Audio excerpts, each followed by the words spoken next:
Was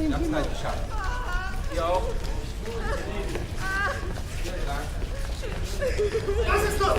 Was ist los hier? Steuernde!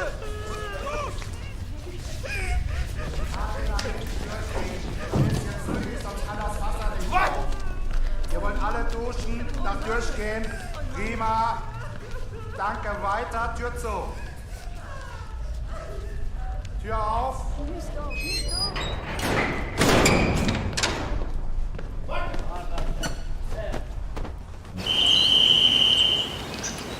I think the first shot, in a way, is a tool to bring you into the story. You don't know what you're looking at. It's almost like a watercolor. Then slowly realizing that little movement is actually a human being, and that human being is actually walking towards you. And then when he steps into his close-up, that's the first moment when you meet this character. It was a way to very quickly establish the visual rules of the film. Why? I was trying to make the portrait of a man. We kind of follow him throughout the film.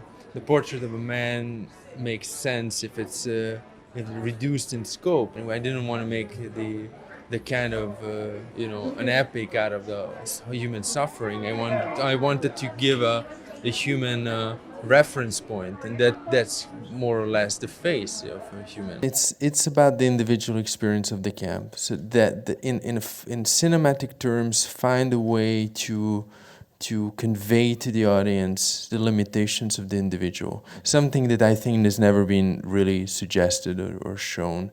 This kind of limitations during the Holocaust. We always have this distance. We always have the post-war point of view. But what if we went back to the here and now? The portrait that we were making about this man was defining the visual strategy of the film in a way. We wanted to remain at eye level, to avoid all kinds of temptation to make beauty out of human suffering. Mm-hmm. So really to be as raw as possible. The idea was to rely on the imagination of the audience and leave the horrors for them to experience through their own imagination. And by limiting the amount of information that reaches the viewers, I think we created something that is more effective. We chose a very old aspect ratio, it's called Academy, which is almost like a portraiture. You could say that we cut the sides of the frame off. Camera pretty much always stays very, very close to the lead character of the film. And by doing that, we also created a background that is out of focus and very difficult to read. We didn't want to give extra information, as in a lot of filmmaking practices. You give information from the outside to try to feed the audience mm-hmm. with important information. We had to find a way to communicate the minimum amount of information, and it had to be found within the scene and within the logic of the scene. So basically, the fundamental idea was chaos.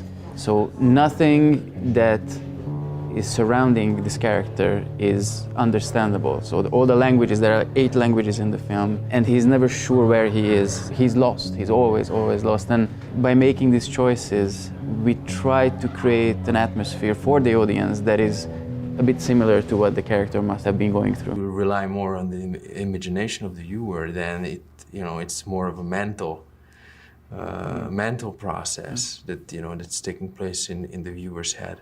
So that's what we were counting on to make this as a personal journey.